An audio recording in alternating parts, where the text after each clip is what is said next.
Hello everybody and welcome back to the Overlap Breakdown podcast. Now we have a very special episode and a return of the podcast and a return of Patrick Montgomery on the channel, who is the ex-head of scouting at Liverpool for 8 years. And today we're here to decipher all of the best January transfer rumours. Okay, welcome back to the channel. For people who are watching this, it's probably going to go out on the 1st of January, so Happy New Year and hope everyone's had a good time off.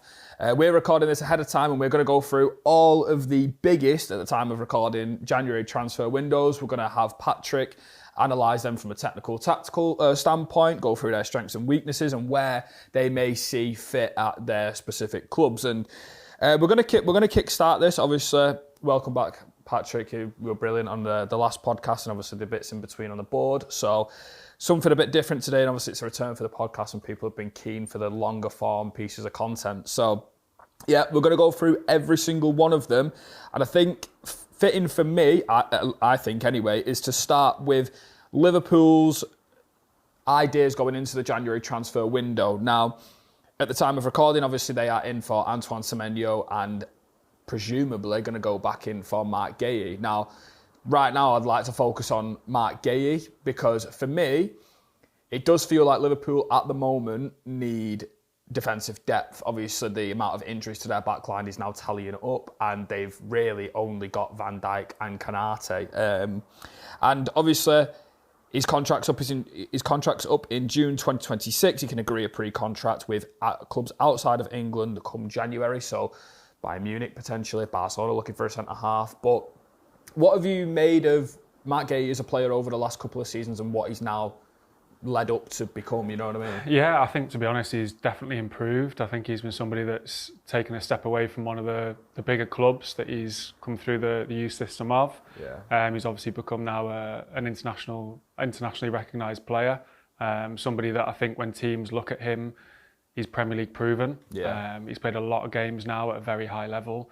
I think he's shown what his attributes are. And I think for a club like Liverpool, for any of the bigger clubs, he'd be a very interesting prospect to bring in. Yeah, I think I was looking at sort of the other clubs that could potentially look at him. So as we mentioned, like Barcelona need a central defender, but I think Liverpool, maybe more so than an attacker, need defensive reinforcements. And this is a player for me who, despite everything, the professionalism he handled the situation with in sort of the summer with Liverpool, the contract, Glasgow, the club itself, the way he come back out of that, and he's now performing again back at the elite level, obviously coming off an FA Cup win, a Community Shield win. At the time of recording again, Crystal Palace are now on for another potential trophy in the EFL Cup, still in the FA Cup, obviously Conference League, and he's become a really, really good Premier League central defender. I think that left side of the back three, which is where he's mostly been used, he's been outstanding. I've got a stat here that says, for line-breaking passes in the Premier League by central defenders, he ranks 5th, only behind Van Heck, Senesi, Van Dijk and Joachim Andersen, and more than Ibrahim Konate. So I think for me, there are defensive questions of Liverpool about the reinforcements, where they're going to sign a defender, who they're going to sign. I think me and you had a conversation more before about they might potentially go to someone who's a more bolstered physical option. I think we were talking about the types of defenders that Liverpool may need. And I think we was in agreement of it could be someone who's a little bit more of a physical first player rather than a technical first player. Because I think for me, I'm looking at Marc Guéhi and he does play on the left side of a back three and he can play in a back four. But will he have the physicality to sort of rest assured that back four? I think obviously you never quite know until somebody's sort of put into that position. I think, yes, the demands placed on Liverpool centre-backs for sure. They need to be front foot, they need to be dominant, they need to be able to defend big spaces, particularly in transitions as well. So I think he does have the capacity to do that. I think possibly in the way that he's been playing in the systems that he's played with at Palace, you don't necessarily always get to see that element of his game. Yeah. So I think you've always got to keep an open mind from a recruitment perspective that some players may not be able to demonstrate their entire capabilities due to the playing style of the club they're at. I think for him, you touched on it at the start, I think what he does show is real maturity as well. So I think a lot of players in the summer window, if they'd been linked with the move and the club that he was linked with would have found it slightly difficult to then reset, go back to their club and perform at the level that he's done. So I think, it'll come down to, in my opinion, I think for sure Liverpool would be looking at somebody to bolster that defence. And I think it is an area that, with the uncertainty around the Konate situation, both in form and in terms of contract, you've also got Van Dijk that is obviously getting older. There's been a lot of conversations about his form, rightly or wrongly. Yeah.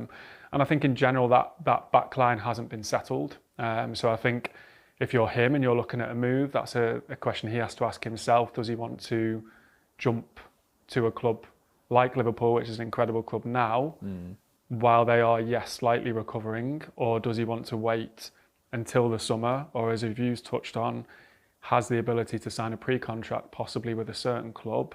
Does he take up that option? Yeah, I wanted to actually ask you there, because you mentioned something about jumping from style to style.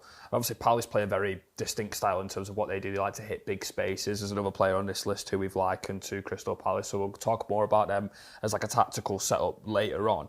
But for him to be fifth on a line-breaking passes list for centre-half, for a team that doesn't necessarily have a large share of the ball consistently throughout games, what would, as you as a scout, you as an analyst over players, and we'll use Guéhi as an example, if we're looking at a stat there where he's fifth on a list for line-breaking passes for a central defender, if he's producing that in a team that's getting a lot less touches potentially in them areas to break lines, how would you go, right, how high would he platform if he went to a I think that's a really good question. I think that's where you'd have to, as a scout, where you're looking at a player's qualities and attributes, I think you have to understand, like you say, first of all, how they play. If he is able to hit those numbers in a team that aren't necessarily looking to build through midfield, step in, break lines, he can still show the capacity to do that, then that will be a really positive element. I think you can flip it the other way and say he also may show elements that Liverpool defenders aren't asked to or demanded of either. So that can be something you can go, well,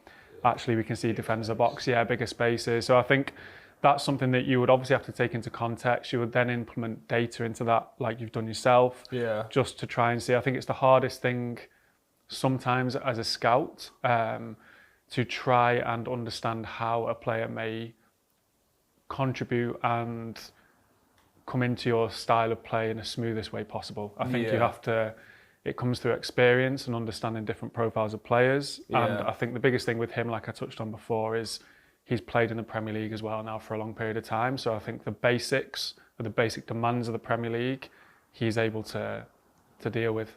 Would there be something, just the last one, but on Guéhi before we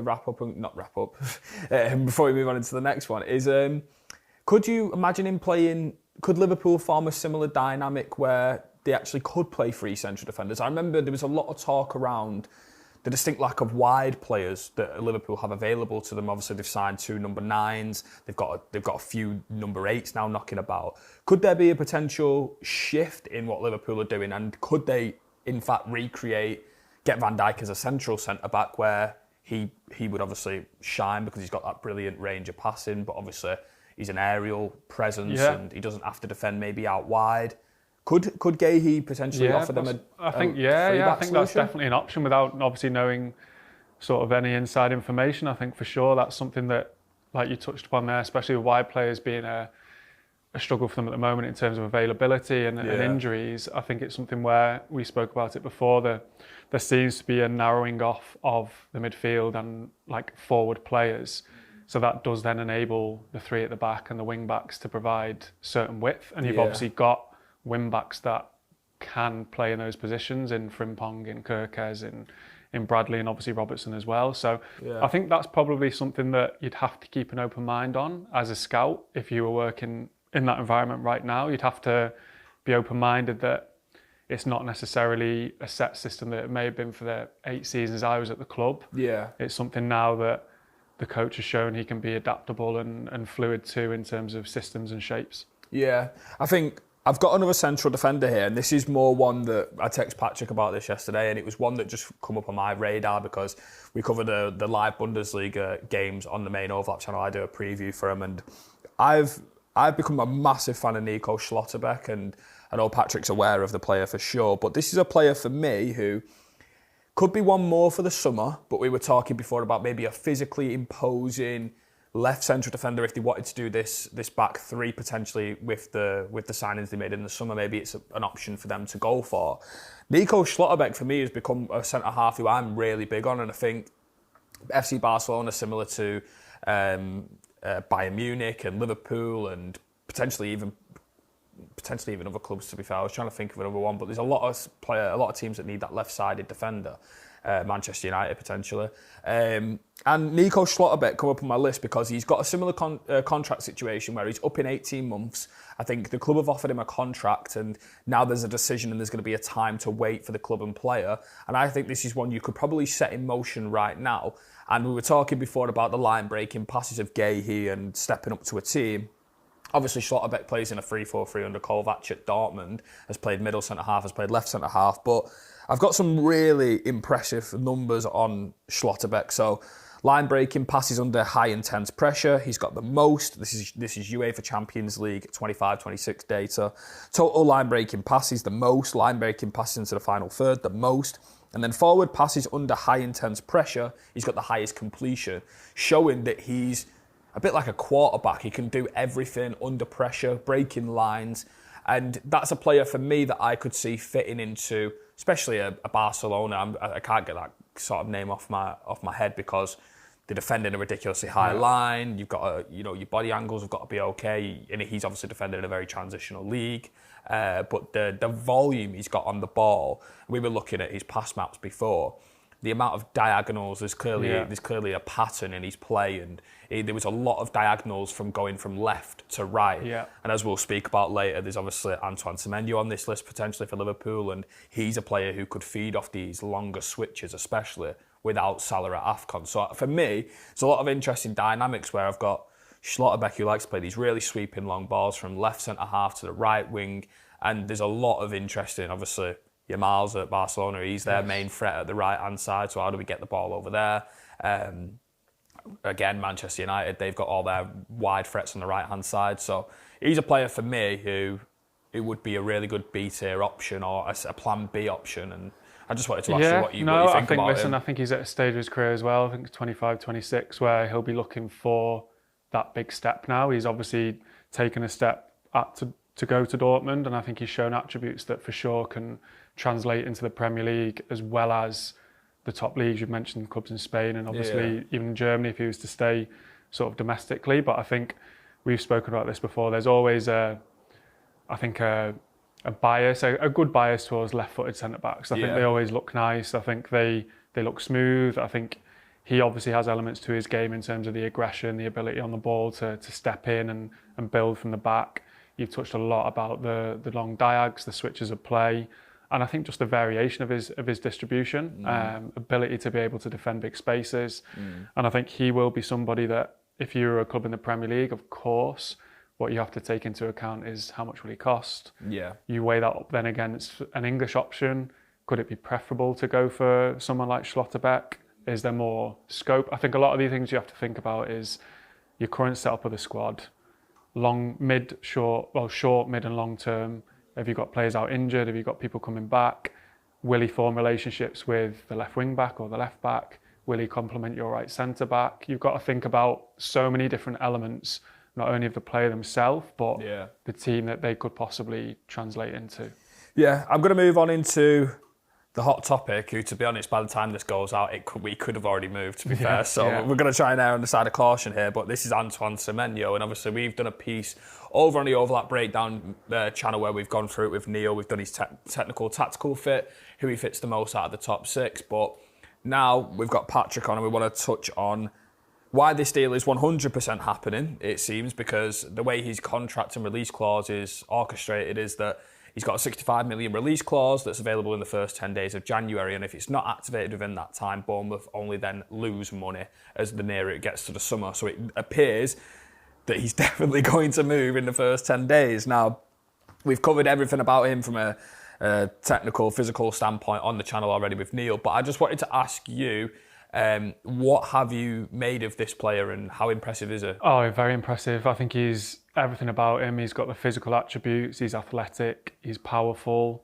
He's transitional. I think he's somebody that can carry the ball through the pitch. He can run forward off the ball. I think he's a real modern, you could say traditional, but all modern kind of attacking forward who's versatile. He can play across front positions.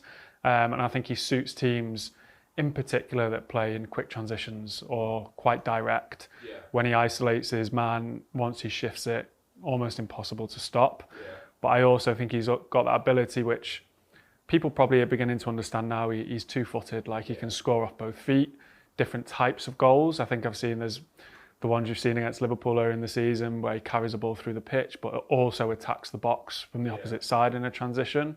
He scored a free kick, I think, against Leeds as well. Yeah. So I think he's under the wall on it. Yeah, so I think he's somebody that, listen, for me, he could play for any of the top teams. Yeah. He's obviously now got a decision to make on if the move does happen, where would be best for his next step. Because I think we spoke about the options, whether it's Manchester City, he could go somewhere and probably guarantee himself a trophy in the period of time that he would be there, but does he play on a regular basis?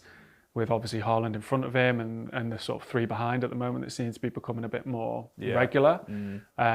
Manchester United, where he may play more, but would it be a wing-back position? Would he want to play in that position? And then I think Liverpool, for me, we've spoken about, could be, on paper, the most smooth transition for him now in terms of the style of play, what his attributes are suited towards. But you could say right now he would probably play in terms of the guys aware AFCON, the injuries, but would he then, where would he fit if Salah comes back from the AFCON, Gakpo comes back from injury? Is he a long-term one for the next 3 or 4 years at the club, and would they be willing to spend that money? But overall, I really like him. I think he's a really, really top player. Yeah, I think it's interesting that we both pulled out that he's more of a bigger space player, and I don't like pigeonholing wingers into this, because it's often said that wingers need space, or can they do it versus a low block. It's often said about strikers as well.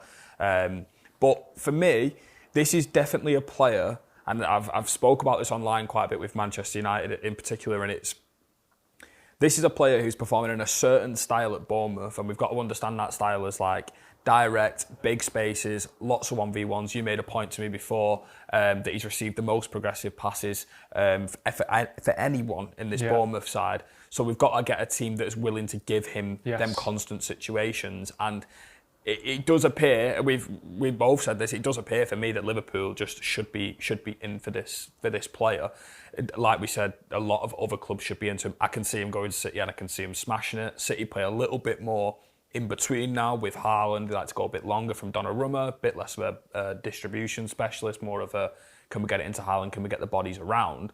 Manchester United, there's a really complex situation there with the squad building, and I made the point again that Manchester United need a central midfield player. They absolutely need one. We're going to go on later to speak about Kobbie Mainoo in that situation, but Bruno Fernandes is now out injured for a good bit of time. I don't know if you're going to be able to acquire one of, it seems like, the big three in Wharton, Baleba and Anderson, because that seems to be the names that are casted out. But for me, it's like, if you do sign Semenyo, it does feel like you've got Ahmad, Cunha, Sesko, Mbeumo, Mount, Fernandes, even though he plays a bit deeper, who are all these really good attacking players, but it seems like you've still got a hole in the middle where there's no real legs in there. And for me, it just does scream that Liverpool has to be the smoothest of the lot. Even the other clubs like Arsenal and City, Arsenal have got Eze who's playing there situationally. They've got Madueke, Martinelli. Man City have obviously got Doku, who's producing the best season of his career so far. There's a lot of options there. Obviously, Cody Gakpo is a player that Liverpool have, but he's the only left winger that Liverpool have naturally.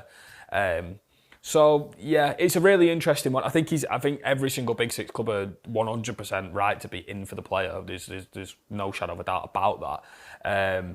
I do think City, he could just go to City and play very seamlessly into the team, and they rotate players, especially new signings, into the team really well. I know that they've been doing this thing with the wingers where they come a little bit more narrower into the pitch, but I think it's interesting that when Semenyo does play for City, he's not a player of that style, so they leave him on the touchline, so they might replicate something like that with an Antoine Semenyo. I think, to be honest, I think the big thing for him is it sounds like it's likely this will happen in January. I think he's got to just make that choice of, does he want to play regularly and be impacting at the highest level, or does he want to take a little bit of a risk and go to a high-level club, but still have the scope to improve? Because I think you look at how long maybe will Pep be at Man City, will he stay beyond this summer, will he stay to 2027? There's a lot of elements. If I was in his position, I'd be thinking about, okay, will we win the league this year if I go to Man City? Would it be next year? But will the manager still be in the same place? We don't know. I think that's the difficulty, I think, for him. He's probably having discussions with his representatives and his family and his friends and himself to think what would suit me now at coming into the peak of his career. Yeah, for sure. I'm going to move on now into the next player, which we got is Kobbie Mainoo. Now, this is a bit of an interesting one because obviously in the last few days of recording, Bruno Fernandes has picked up a bit of a lengthy injury, which is going to obviously carry him over January, which is the busiest part of the year. So it does appear that there were concrete rumours, definitely, that he was looked at by Everton on loan for January. I think Spurs and Chelsea were a little bit interested here and there. It's a very interesting situation with Kobbie Mainoo. I think there is definitely a player in there. I'm a massive fan of him, obviously, Manchester United fan. I love Carrington, I love the academy players. But for me, it does feel like there's not that many suitable fits. Especially if I'm going off Ruben Amorim's words and his analysis of the situation, which appears to be that the two in midfield have to cover a ridiculous amount of ground. They have to be intense. They have to be battlers. They have to duel well. And if he's not picking Kobbie Mainoo because he doesn't believe he's good at that, then I'm looking at the teams that are interested, especially Everton and Spurs. They have got very, very metal midfields. They have Paulinho, Bentancur, Sarr, players like that, and just a Ghana Gaze, obviously one of them for Everton, who are very steel, energetic midfielders. And I don't know, what would you make of Kobbie Mainoo if he were to go on loan? Where possibly could he go? I think it's one of those. I think for him, I'm a fan as well in the sense of I think he's at his best when he can knit things together. I think technically he's one that can help build the team through the pitch in smaller spaces. It's like anything. I think he ideally would want to be in a team then if, like you say, they're the words of the coach, he has legs around him. So it's like anything. If not every player is going to be amazing at every single attribute, I think if he can be alongside legs that can maybe complement this area of his game, if that is an area that's being spoken about as being a potential area for development, that is somewhere that he can flourish. I think people are very quick to forget. I'm obviously not a Man United fan, but when he first came through, the excitement around him, international recognition, like those types of things don't happen if you don't have talent and you don't have ability. Now, obviously, he's in an environment as well at Man United which has not been stable. He's obviously struggled to get into the team and find rhythm and to find form and consistency. But I think, like you touched upon, I think for me, if he is to step away and he wants to keep playing it, he needs to be thinking about clubs and styles of play that will complement him in the areas that he feels maybe he's got time to improve upon. Yeah, I think one of the links that was actually going around, I think a couple of months ago, was Napoli. I quite like that as a potential move because they have a player in Stanislav Lobotka who's a bit of a Kobbie mould, who's a bit more of a low centre of gravity, not the most mobile type of player. And I'm looking at their midfield, especially with Scott McTominay in there. Obviously, there's an easy relationship there with him to have and settle down there if he wanted to go. I think there's definitely scope for him to move. Again, I think you were talking about how hard it is to do certain deals in January. I think Manchester United now will be looking at it going, we're a midfielder down, the midfield options are already slim. He's got an opportunity now to come into it and make the most of it. And I'm going to be really interested to see what happens with him over the next couple of weeks because it's now the biggest time for him to kick on. Obviously, all the stuff's happened on the social media with his brother doing the stuff, but it does feel like now it's time to knuckle down and get Yeah, your I spot. think he'll want clarity. I think he obviously, without knowing the situation internally, I think he obviously, I imagine, wants to play football, and he's at a stage of his career where he needs to play football. So you've touched about certain leagues abroad that could suit him, particularly leagues in sides where they're ball dominant, maybe a slightly slower tempo, environments where we've seen British players go across to Italy and Spain and flourish. Yeah. If he's open to do that, then that could be something that helps him. But also, we know how quickly football can change. We could be sat in 2 months. No one wants to see, particularly as an English fan as well, like you want to see players that have shown what they can do have an opportunity to keep progressing, to be honest. Yeah, I think it's interesting to mention as well that Ruben Amorim always profiles him as a good midfielder for a midfield 3 in comparison to a good midfielder for a midfield 2. And obviously he's reluctant to change the amount of bodies he's getting in midfield, and that's obviously the reason why he's not playing as many minutes. As an analyst, what do you actually make of someone saying that he's good for a midfield 3? And this is a player who's played in a European Championship semi-final for England, played really well, scored a goal that kept Manchester United in it in the Europa League last year, scored an FA Cup final goal. Would you not just... For me, it feels like if you've got a player who his reputation, especially in England, is so good. And I mean, I can't tell you how many players for Manchester United went in that Euros at all, let alone played in the semi-final against the Netherlands. If you've got a player of that quality who you think suits a midfield 3, would you not expect more from the coaches? I think it's difficult because you might look at that in that area of the pitch, but then if you then change that for that area of the pitch, does it neglect another area of the pitch? Yeah. So I think the manager will be thinking, yes, of course, in the central positions, but maybe if I tweak it to suit this individual, do we then become more imbalanced in wide areas or in forward positions or more vulnerable defensively? So I think that's the challenge for a coach. I think you can't fit every player into your system. I think some players can be really good players individually, but for what you want to do and how you want to play, some players become sacrificial lambs, and unfortunately for them, I'm not saying this is the case here, but it seems like if the coach isn't necessarily willing to mix it up in midfield in terms of numbers and shape and formation, he seems quite reluctant to do so because he obviously feels he wants balance in other areas of the pitch. Yeah, I quite like him. It was only a loose rumour, but I do have Chelsea down as a potential option. I mentioned this to you before. We're speaking about teams who can maybe get more bodies in the middle, who can cover ground, who can counter-press, who play at a little bit of a slower tempo.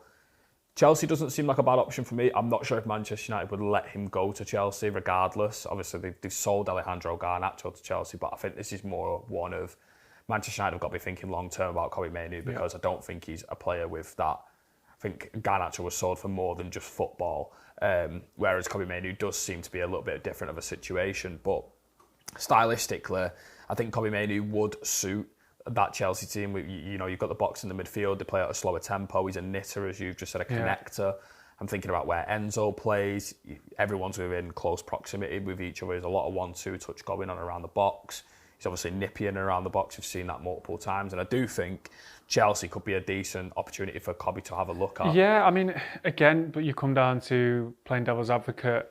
Will he be able to nail down a place there straight away, having not played regularly at Man United? So is he best off going to a team that he knows he can play every week, and he knows that, yes, you might not be winning every match and you might not be in the top part of the table, but he's got that decision to make if he does step away. I agree in the sense of maybe playing styles and certain players have a similar sort of dynamic to him. But does he want to be in a position where he is at Man United now in maybe 12 months' time at Chelsea? Yeah. Because as we know at Chelsea as well, there's a big squad. There's sort of sometimes quite a high turnover of players. So that's a decision he has to make. I think it's a really tough one because he'll have ties to Man United, as you said, coming through as a kid. Yeah. Of course, he wants to play football, but there'll be an element of, I've got unfinished business at Man United too. So does he want to go to Chelsea and leave Man United? It's a really difficult decision for him. Yeah, I think given everything we've said, I think Everton does appear to be the one where he could go get the game time. I think Everton are trying to be a little bit more expansive out the back, and they are trying to not be this just a pure physical team. So I do think adding that little bit of quality in there in a player like Kobbie Mainoo definitely would be one to keep an eye out for Everton. And again, this is one that may or may not happen given what Manchester United want to do now that Bruno's injured. But regardless, it'll be a massive January for Kobbie, even if he doesn't move because of the game time he will get given. So we are going to move on next into Brennan Johnson. Now Patrick's done quite a lot of research on this. He was explaining him really well to me before. So just off the top, Brennan Johnson is one of 9 players just to have converted 100% of their big chances in the Premier League this season, whilst the only other players with a 100% conversion rate to have more big chances is Ndiaye and Daniel Munoz. Now, we're not going to just cast the club out here because we think this is a pretty versatile profile for a lot of different clubs. Obviously, Crystal Palace is the one that's been rumoured the most. And to be fair, given the analysis that Patrick has actually done, it does feel like this would be a good fit for the player. But do you want to go through what his strengths are and what he does stylistically? Yeah. Well, I think he's one straight away. We've spoken about before. I think he's at his best for me in teams that play in quick transitions. So quick counter-attack, direct, big spaces to attack. He's somebody that basically relishes seeing a high line. I think the pace that he has and the agility that he has, he's somebody that can hurt teams 100% in these moments. So I think he's somebody that if you can isolate him, either 1v1, with his ability just to shift it beyond a fullback and deliver or get a shot off, he's somebody that can be super effective. I think you saw that at Forest, and he's shown it in glimpses as well at Spurs. I think there's a goal earlier in the season at Man City where he runs forward and attacks the box. Yeah. And he's shown variation as well. Like, you can finish at different types of goals, whether it's inside of the foot, outside of the foot, little dinks over the keeper, arrive into side foot finish. I think from the outside looking in, he's just slightly been a victim of a change in manager, a change in style, a change in what possibly Thomas Frank wants from his wide players. Watching them and sort of seeing how Tottenham play, he tends to lean towards more ones that can help the team build through the pitch, maybe slightly more reliable back to goal, can actually come inside and combine. Whereas I think Brennan Johnson is fantastic at the really direct, quick, transitional moments. So it may be an area that he would have to adapt and maybe work on in order to maybe get into that starting 11. But he is somebody, I think, particularly with his attributes. Everybody loves pace. Everybody loves somebody who's direct. He gets into goal-scoring positions as a wide player. I think he's only 24, maybe just 25. So he's still young. He'll want to play with Wales, possibly getting into the World Cup with a big playoff game to come. So I think without knowing the situation, he's desperate to get minutes. Whether then an agreement can be made, whether a loan or a permanent for him to get away, he obviously, again, like the others we've discussed, is going to have to pick the right place where he can do that. But somebody I think in the right system can be really effective, effective. No, 100%. I think Palace is a really good link because obviously we've seen Palace and what their number 10s are capable of, especially like Ismail Assar, Yeremy Pino, Eberechi Eze. Obviously they've been playing more shooters, strikers as the 10s. Eddie Nketiah has played quite a lot of games as number 10 recently. And he's more of a pure goal scorer who's playing there. So I think definitely Brennan Johnson is someone who Palace are looking for on the left side to give you that same dynamic of goals, runs in behind, can sniff a goal out, more importantly, can finish in different ways. Obviously, this is a signing that I think we mentioned before. There's a good few clubs in the Premier League who could do with this profile if it's a short-term loan, if it's a permanent deal. I think we mentioned that Brentford like to attack space quite a lot. Think of what Kevin Schade has done quite well at Brentford recently, what Dango Otara has done well, and now he's signed there, we'll get more minutes, but very diagonal inside attackers who like to make them runs through out to ins all the time. And I think we actually looked at, when Thomas Frank first come to Spurs, we were saying that he loves them outside to inside runs, which are obviously still there, and we've seen it for the Johnson goal at the Etihad. But because there's so much going on in their own half during the build-up phase, as you was mentioning before, there's a lot more being asked of that player, and you can see it. You can see Kudus shining in the same respect, which is the contact on the back, the off-balance stuff. coming inside, going through the middle, and then obviously combining in the middle and arriving in the final third. That's what more types of his wingers are looking to do. Yeah. So I think you only have to look again at what Brennan Johnson did last season. I think he was top goal scorer, maybe with 18 goals. Obviously scored in the Europa League final. Of course, yeah. Really important player again for Postecoglou in a style that Postecoglou played. So we've spoken about this with a few players. I think a lot of the time players can just be victim of new manager coming in. Yeah.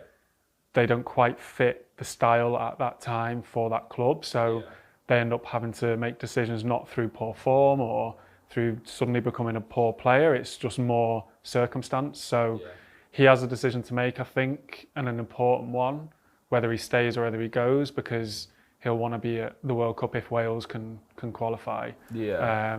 Because it's obviously a huge tournament for him. Yeah. No, I think this is one that a lot of clubs should be looking at for value for money. Palace are obviously in there. Brentford should be in there. I think I said to you before, Sunderland could do with a little bit more of a dynamic attacker on the left-hand side who's more of a getting behind sort of player, but they have got Talby and Enzo Lafayette who play there quite a lot. But I'm just looking around that lower, that 17th pack of teams. I think a lot of them just could do with the few extra goals, and he can find a goal. I think he brings experience as well now. I think he's obviously experienced. He's played Tottenham are a big club.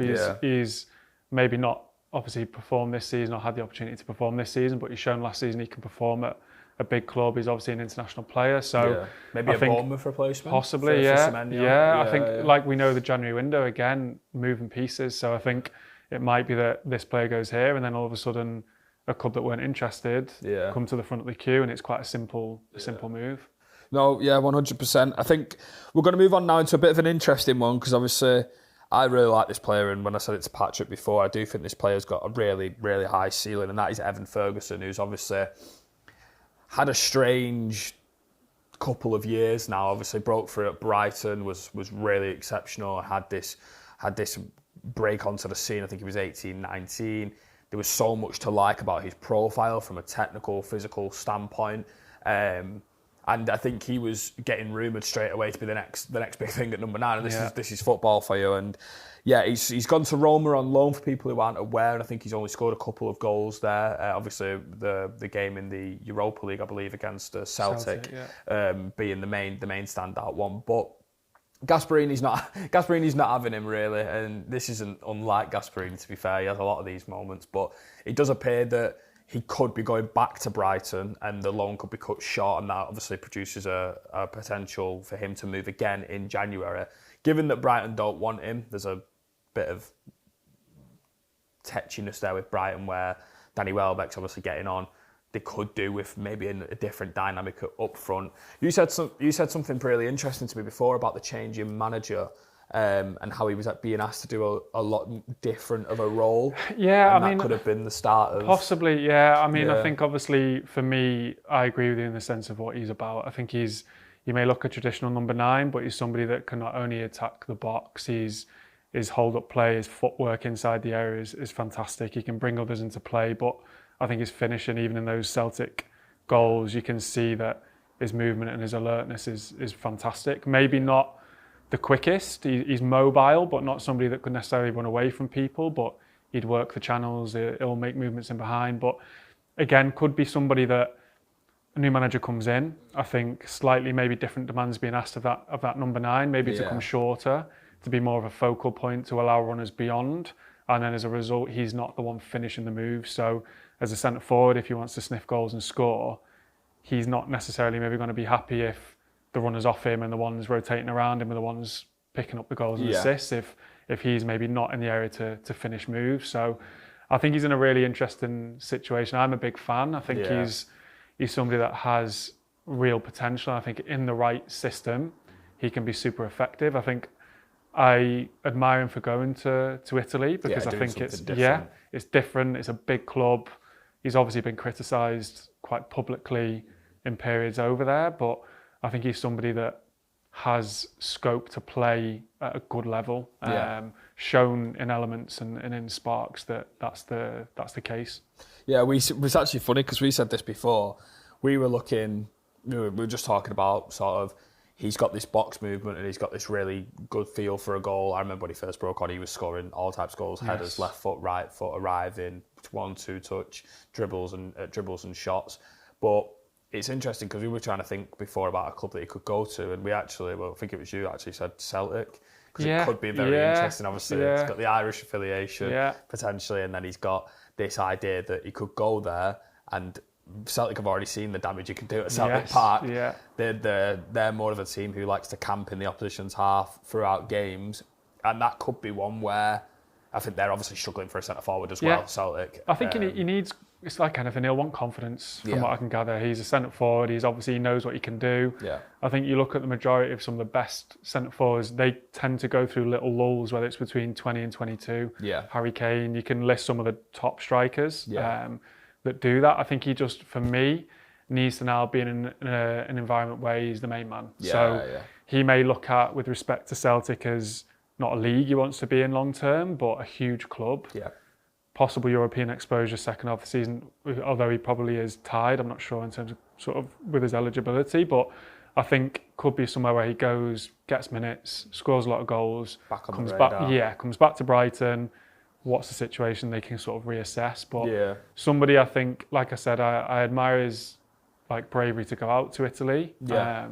There's definitely scope there for him to be a regular for me in the Premier League for sure. Yeah, I think this is definitely a player that I'd be looking at for them clubs who do spend a lot of time in the penalty around the penalty area, who can feed this lad a lot of chances. I do think he'd be wicked. It's really unfortunate that it happened at Roma, because I was in the same boat as you. When I seen him go to Roma, I was like, something fresh, something new.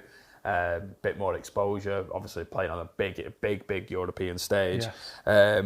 But yeah, in the league he scored 6 goals in 46 matches between 22-23 and 23-24, a rate of 0.14 goals per game.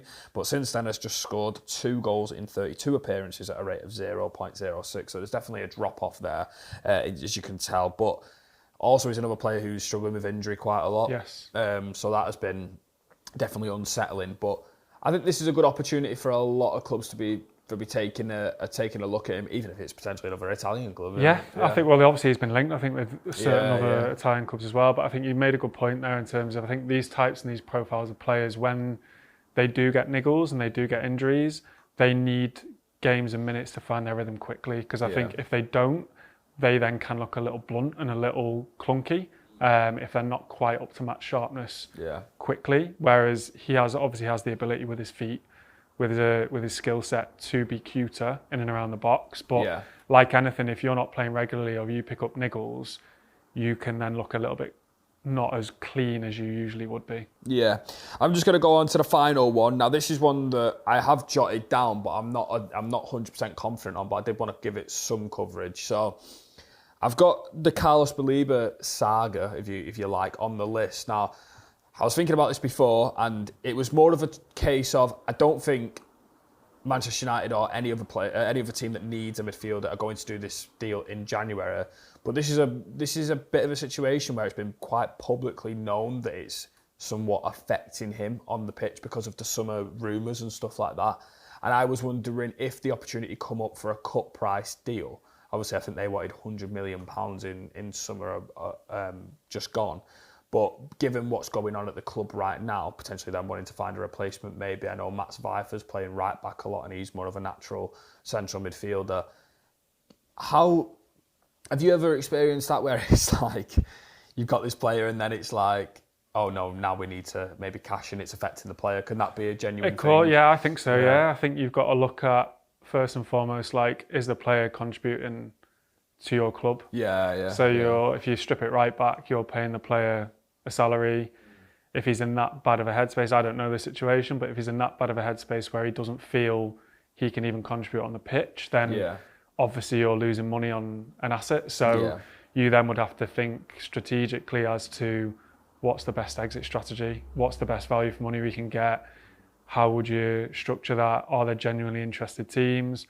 January obviously is a difficult window. So the other thing you've got to think about is if teams know that you need to offload somebody or you're keen to offload somebody, they're in a stronger negotiating position straight away. So all of these elements, you've got to play a game and understand that you don't want to be losing money or value on somebody, but you then put yourself in a position where if other clubs know you want to get somebody out, you are then slightly vulnerable in terms of your valuation and what you can do. But I think it happens a lot. I think it happens at multiple clubs with multiple players, and they've got to somehow come to a solution that works for both parties, really. Yeah. It's probably the only one on this list that's actually potentially got to a point where it's like, we might have to, you know, solve this problem. He's won the ball in the midfield third, 3.4 times per night this season, which is the fourth best average in the Premier League. I've watched him this season a few times, and it does seem like there's something going on. It does seem like the levels are dropping. And I look at Brighton, and I look at Manchester United, obviously in for Antoine Semenyo, as we've covered. So they probably think that they've got £65 million at least to spend. And I wonder if Brighton walked over to United and go, 75 million potentially. Could United bite at a deal like that if they know that? I think, listen, that's the whole point. Clubs have to understand the market. I think you need to, that's where it's all about sniffing what other clubs could be doing, might not be doing, which clubs need to sell, which clubs have to buy. I think people maybe don't see that from the outside, but that's such an important aspect of working within a football club, to understand the market, understand different elements, different clubs, what they need, what they don't need. And then, like you say, you can then use that as a negotiating element and say, well, if you're willing to pay this, we know you've got that, we could give you this player, but then we may get this player in return. So I think it's a really valid point. I think it's something that goes on every single day, not just around windows, that's going on 24/7, to be honest. Yeah, it's funny, we were talking about the sliding doors on the first ever time you come on. We had a conversation about the sliding doors effect, and it was like, if Brighton go out and sign a right back, which is where Vifer's played at the moment, the amount of sliding doors that could go from, right, Vifer goes back into midfield, maybe they now get rid of Baleba, and if United sign Baleba, they pull out a Semenyo, then who gets Semenyo? Yeah, it's a domino. It's a domino. Yeah, I think you can say that. Like, I reckon there's been so many moves in the past that we're a million miles away, but it only takes one trigger, and then all of a sudden people end up where they didn't expect to be. And I think that's what makes it for fans and for people on the outside. I think that's why transfer windows are super exciting, because of course. The January one, I think in particular, because it's middle of the season, players can genuinely come in and impact a team during a campaign. The summer one obviously is longer, so I think there may be less of an exciting element unless it gets to the latter stages. But I think because the January window is so condensed, for clubs it's not ideal, but I think for fans it's super exciting.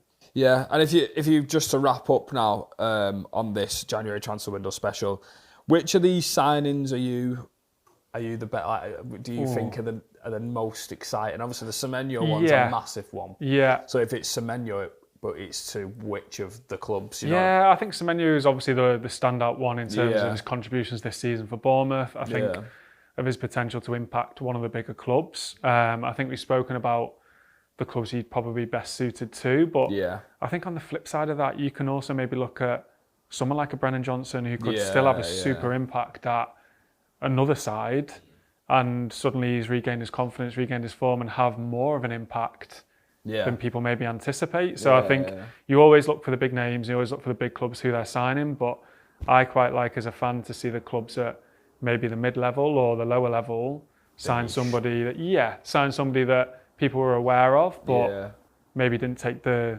hit on, and then they come in and do really, really well. Well, that's brilliant. That's all we've got time for today on the Overlap Breakdown channel. If you are listening to this on the Overlap podcast format, then please don't forget to go over to the Overlap Breakdown channel and drop us a follow. And that's it for today. So thank you very much. Don't forget to like, comment and follow the YouTube channel, and we'll be back next week for some more analysis. Thank you very much.